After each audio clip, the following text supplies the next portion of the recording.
ಆ ಬಸ್ಸಲ್ಲಿ ರಾಯರ್ ಫೋಟೋ ಇತ್ತು. ಪವಾಡ ಅಂತ ಅನ್ಸಿರೋದು ಹೆಂಗೆ ಅಂದ್ರೆ, ಹಾಗ ಅನ್ಕೊಂಡು ಕಣ್ಣು ಮುಚ್ಕೊಂಡು ಕೂತ್ಕೊಂಡಿದ್ದೀನಿ ನಾನು. 2 ನಿಮಿಷ ಕಣ್ಣು ಮುಚ್ಚಿ ಬಿಡೋಷ್ಟಲ್ಲೇ ಆಶ್ಚರ್ಯ ಅಂದ್ರೆ ಎಂತ ಪವಾಡ ಅಂದ್ರೆ, ಎಲ್ಲಾ ಜನ ಎಷ್ಟು ಪೂಜೆ ಮಾಡ್ತಾರೆ ರಾಯರ್ ಇದ್ದಾರೆ ಅಂತ ಹೇಳ್ಬಿಟ್ಟು, ಮತ್ತೆ ನನ್ನ ಜೀವನದಲ್ಲಿ ರಾಯರ್ ಪವಾಡನೆ ಮಾಡಿದ್ರು ಅಂತ. ನಿಜವಾಗ್ಲೂ ನಾನು ಯಾವತ್ತೂ ರಾಯರ್ ಪೂಜೆನೂ ಮಾಡಿತ್ತು. ನನ್ಗೆ ಹೆಂಗೆ ಪವಾಡ ಆಯ್ತು ಅಂತ ನಾನು ನಿಮ್ಗೆ ಹೇಳ್ತೀನಿ. ಅವತ್ತೇ ಬಿಟ್ಟು ಅವತ್ತೇ ವಾಪಸ್ ಬರ್ಬೇಕು ಅಂತ ಹೋದವಳು. ದಿವ್ಸನೇ ನನಗೆ ಮಧ್ಯಾಹ್ನ ಊಟ ಇರಲ್ಲ. 4 ಗಂಟೆ ಆಗುತ್ತೆ. ನಾನು ಬೆಂಗಳೂರು ಬಸ್ 500 ರೂಪಾಯಿ ಎಲ್ಲ ಅಕೌಂಟ್ ಅಲ್ಲಿ ಇರೋದು 1000 ರೂಪಾಯಿ ಕೂಡ ಖರ್ಚಾಯ್ತು. ಅದು ಏನ್ ಕಾಡೋ ಟೈಮು ನೋಡಿ. ನನ್ಗೆ ಹತ್ತಿ ಇಳಿಯಕ್ಕೆ ಒಂದು 20 ನಿಮಿಷ ತಗೊಂಡಿದ್ದೀನಿ ನಾನು. ಹಾಯ್ ನಮಸ್ಕಾರ, ವೆಲ್ಕಮ್ ಟು ತುಜಾ ವ್ಲಾಗ್ ಚಾನಲ್. ಎಲ್ಲರೂ ಹೆಂಗಿದ್ದೀರಾ? ಚೆನ್ನಾಗಿದ್ದೀರಾ ಅನ್ಕೊಂಡಿನಿ. ನಾನು ಕೂಡ ಸೂಪರ್ ಆಗಿದ್ದೀನಿ. ಏನಪ್ಪ ಅಂತಂದರೆ, ಒಂದು ದೊಡ್ಡ ಪವಾಡನೇ ನಡೆದೋಯ್ತು ನನಗೆ ಮೊನ್ನೆ ನನ್ನ ಜೀವನದಲ್ಲಿ. ಅದು ನನಗೆ ತುಂಬ ದೊಡ್ಡದಾಗಿ ಅನ್ನಿಸ್ತು. ಆದರೆ ಕೇಳೋರಿಗೆ ತುಂಬ ಚಿಕ್ಕದಾಗಿ ಅನ್ನಿಸ್ಬೋದು.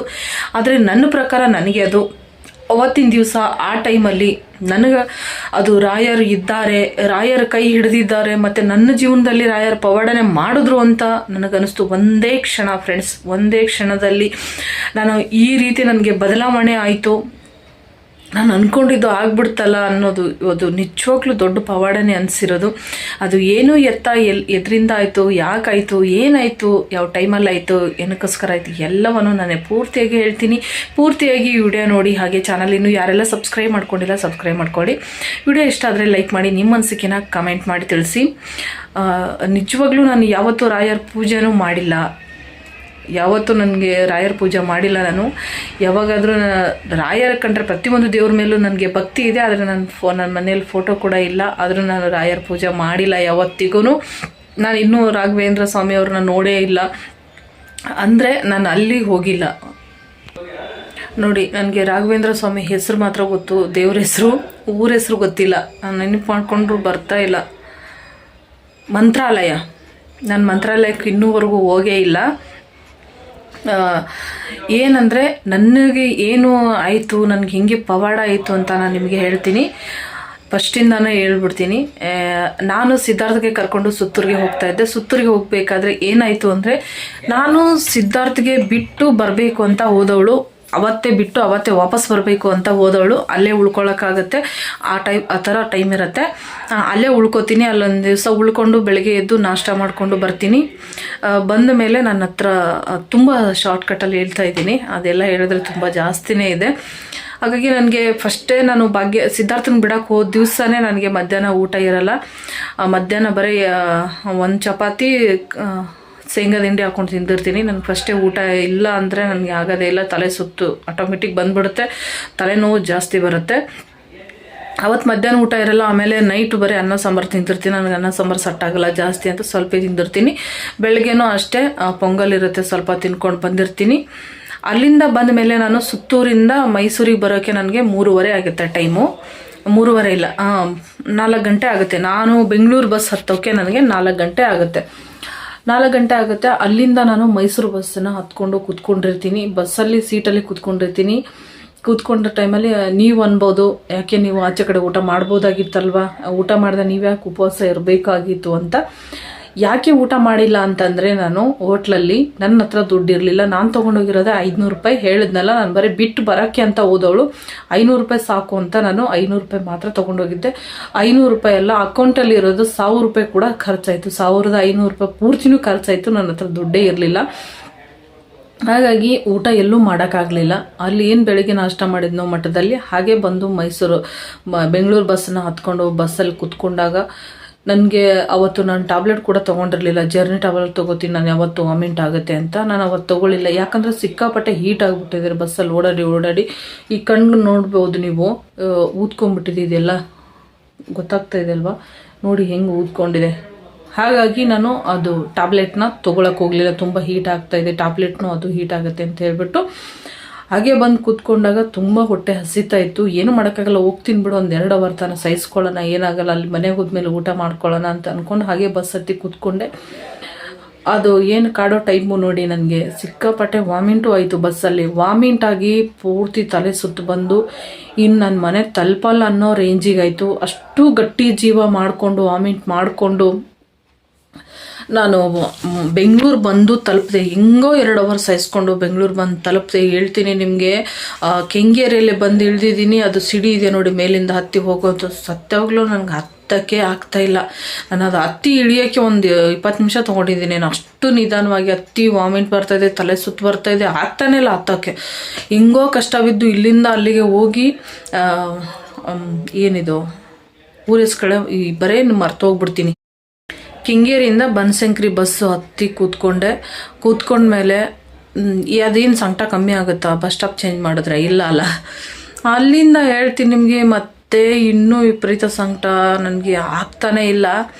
ಆ ಬಸ್ಸಲ್ಲಿ ರಾಯರ್ ಫೋಟೋ ಇತ್ತು. ಪವಾಡ ಅಂತ ಅನಿಸಿರೋದು ಹೆಂಗೆ ಅಂದರೆ ಇದೇ ಥರ ನೋಡಿ, ಕೆಂಗೇರಿ ಬಸ್ಸಲ್ಲಿ ರಾಯರ್ ಫೋಟೋ ಇತ್ತು. ನಾನು ಯಾವತ್ತು ಹೇಳಿದ್ನಲ್ಲ, ರಾಯರ್ ಫೋಟೋ ನಮ್ಮ ಮನೇನೂ ಇಲ್ಲ, ನಾನು ಪೂಜೆನೂ ಮಾಡಿಲ್ಲ. ಹಾಗಾಗಿ ನನಗೆ ಸಡನ್ನಾಗಿ ರಾಯರ್ ಫೋಟೋ ನೋಡಿದ ತಕ್ಷಣ ಕಣ್ಣಲ್ಲಿ ನೀರು ಬಂತು. ಯಾಕಪ್ಪ ಇಷ್ಟು ಕಷ್ಟ ಅಂತ ಮನಸ್ಸಲ್ಲೇ ಅಂದ್ಕೊಂಬಿಟ್ಟೆ ನಾನು. ಯಾಕಪ್ಪ ಇಷ್ಟು ಕಷ್ಟ ಕೊಡ್ತಾ ಇದೀಯ ನನಗೆ, 1 ಟೈಮು 2 ಟೈಮ್ ಊಟ ಮಾಡಿಲ್ಲ ಅಂದರೆ ಈ ಥರ ಅಂತ ಅಂದ್ಕೊಂಡು ನಾನು ಅಂದಿರೋದಂದೆ, ನನ್ನ ಕೈಯಲ್ಲಂತೂ ಏನೂ ಮಾಡೋಕ್ಕಾಗಲ್ಲ, ನಿಮ್ಮ ಕೈಯಲ್ಲಿ ಎಲ್ಲನೂ ಮಾಡೋಕ್ಕಾಗತ್ತೆ. ಸತ್ಯವಾಗ್ಲೂ ನಾನು ಯಾವತ್ತೂ ನಿಮ್ಮ ಹತ್ರ ನಾನು ಏನೂ ಕೇಳಿಲ್ಲ. ಸತ್ಯವಾಗ್ಲೂ ನನ್ನ ರಾಯರ ಹತ್ರ ಇವತ್ತಿಗೂ ನಾನು ಏನೂ ಕೇಳಿಲ್ಲ. ನಾನು ಕೇಳ್ತಿರೋದು, ನಾನು ಈ ಸದ್ಯಕ್ಕೆ ನನಗೆ ಈ ಸೆಕೆಂಡಲ್ಲಿ ನನಗೆ ಈ ಸಂಕಟ ಕಮ್ಮಿಯಾಗಿ ನಾನು ಆರಾಮಾಗಿ ಮನೆಗೆ ಹೋಗಿ ತಲುಪಿದ್ರೆ ಸಾಕಪ್ಪ. ನನ್ನ ಮನಸ್ಸಿಂದ, ನನ್ನ ಭಕ್ತಿಯಿಂದ ನಾನು ನಿನ್ನನ್ನು ಕೇಳ್ಕೊತಾ ಇದ್ದೀನಿ, ಈ ನೋವಿಂದ ನನಗೆ ಪಾರು ಮಾಡು ಅಂತ. ನಿಜವಾಗ್ಲೂ ಅದು ಹಾಗೆ ಇತ್ತು ಆ ನನ್ನ ಪರಿಸ್ಥಿತಿ. ಜೊತೆಯಲ್ಲಿ ಬೇರೆ ಯಾರೂ ಇಲ್ಲ. ಅಂದರೆ ನನಗೆ ಈ ಹೊಟ್ಟೆ ತೊಳಸ್ಕೊಂಡಿರೋದು, ಇಷ್ಟು ದಿವಸ ಆಗಿರೋದು, ಬೀಡಿಂಗು ಅದು ಇದು ಎಲ್ಲ ತುಂಬ ಕಷ್ಟ ಇತ್ತಲ್ವ. ಹಂಗಾಗಿ ನನಗೆ ಭಯ ಜಾಸ್ತಿ, ಏನಾಗ್ಬಿಡುತ್ತೋ ಅಂತ ಹೇಳ್ಬಿಟ್ಟು. ಯಾಕಂದರೆ 2 ಮಕ್ಕಳಿದಾರಲ್ಲ, ಏನಾದರೂ ತುಂಬಾ ಕಷ್ಟ. ಅದಕ್ಕೋಸ್ಕರ ಆ ಥರ ಬೈಕೆ ನಾನು ಹಾಗೆ ಅಂದ್ಕೊಂಡು ಕಣ್ಣು ಮುಚ್ಕೊಂಡು ಕೂತ್ಕೊಂಡಿದ್ದೀನಿ. ಅಷ್ಟೇ ಹೇಳ್ತೀನಿ ನಿಮಗೆ. ನಾನು 2 ನಿಮಿಷ ಕಣ್ಣು ಮುಚ್ಚಿ ಬಿಡೋಷ್ಟರಲ್ಲೇ ನನಗೆ ತಲೆ ಸುತ್ತಿಲ್ಲ, ತಲೆನೋವಿಲ್ಲ, ವಾಮಿಂಟ್ ಇಲ್ಲ. ಸತ್ಯವಾಗ್ಲೂ ಎಂಥ ಆಶ್ಚರ್ಯ ಅಂದರೆ, ಎಂಥ ಪವಾಡ ಅಂದರೆ, ನಿಜವಾಗ್ಲೂ ನಾನು ಮನೆಗೆ ಎಷ್ಟು ಆರಾಮಾಗಿ ಬಂದೆ ಅಂದರೆ ನನಗೆ ಹೇಳೋಕ್ಕಾಗಲ್ಲ. ನನಗೆ ಇಷ್ಟು ವಿಚಿತ್ರ ಅನಿಸ್ಬಿಡ್ತು. ಸತ್ಯವಾಗ್ಲೂ ಎಲ್ಲ ಜನ ಎಷ್ಟು ಪೂಜೆ ಮಾಡ್ತಾರೆ, ರಾಯರಿದ್ದಾರೆ ಅಂತ ಹೇಳಿಬಿಟ್ಟು ಎಷ್ಟೊಂದು ಪವಾಡಗಳನ್ನ ಹೇಳ್ತಾರೆ.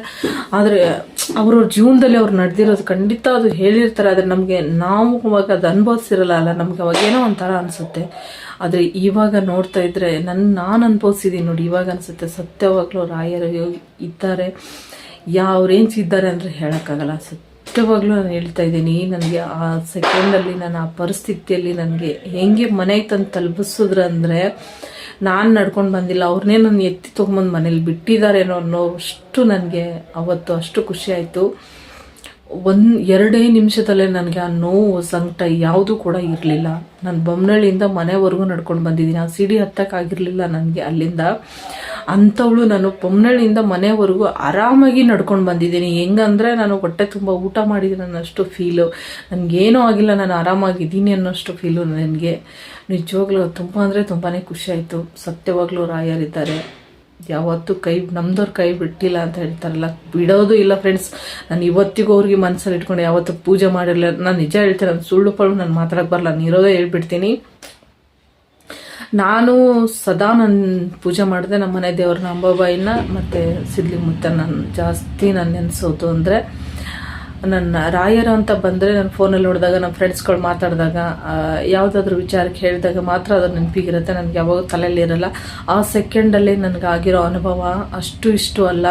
ಸತ್ಯವಾಗ್ಲೂ ರಾಯರಿದ್ದಾರೆ. ರಾಯರಿಲ್ಲ ಅನ್ನೋರಿಗೆ ಹೇಳ್ತಾ ಇದ್ದೀನಿ, ಸತ್ಯವಾಗ್ಲೂ ರಾಯರಿದ್ದಾರೆ. ಮೊನ್ನೆಯಿಂದ ಇನ್ಸ್ಟಾಗ್ರಾಮಲ್ಲೇ ನೋಡಿದ್ರೆ, ಏನು ರಾಯರಿದ್ದಾರೆ ಅಂತ ಹೇಳ್ತೀರಾ ಅಂತ ಹೇಳ್ಬಿಟ್ಟು, ನಿಜವಾಗ್ಲೂ ಇದ್ದಾರೆ. ಇದು ನನ್ನ ಜೀವನದಲ್ಲಿ ನನಗೆ ಆಗಿರುವಂಥ ಅನುಭವನ ನಾನು ನಿಮ್ಮ ಜೊತೆ ಹಂಚ್ಕೊಂಡಿದ್ದೀನಿ. ನಿಜವಾಗ್ಲೂ ದೇವರು ಯಾವ ಟೈಮಲ್ಲಿ ಕೈ ಹಿಡಿಬೇಕೋ ಆ ಟೈಮಲ್ಲಿ ಹಿಡ್ತಾರೆ. ನಾವು ಹೇಳ್ತೀವಿ ಕಣ್ ಟೈಮಲ್ಲ, ನಮ್ಮ ಮನಸ್ಸಿಗೆ ಬಂದಾಗೆಲ್ಲ ನಾವು ಮಾತಾಡ್ತೀವಿ, ದೇವರಿದ್ದರೆ ನಮ್ಗೆ ಯಾಕೆ ಹಿಂಗಾಗ್ತಾಯಿತ್ತು, ದೇವರಿಲ್ಲ ನಮ್ಗೆ ಹಿಂಗಾಯಿತು. ಜೊತೆಯಲ್ಲಿ ನಮಗೆ ಜನಗಳಿದ್ದಾಗ ನಮಗೆ ರಾಯರ್ ಕೈ ಹಿಡಿಯಲ್ಲ. ದೇವರು ಯಾವುದಕ್ಕೂ ನಮಗೆ ಸ್ವಲ್ಪ ಆದರೂ ಕರುಣೆ ತೋರಿಸ್ತಾರೆ.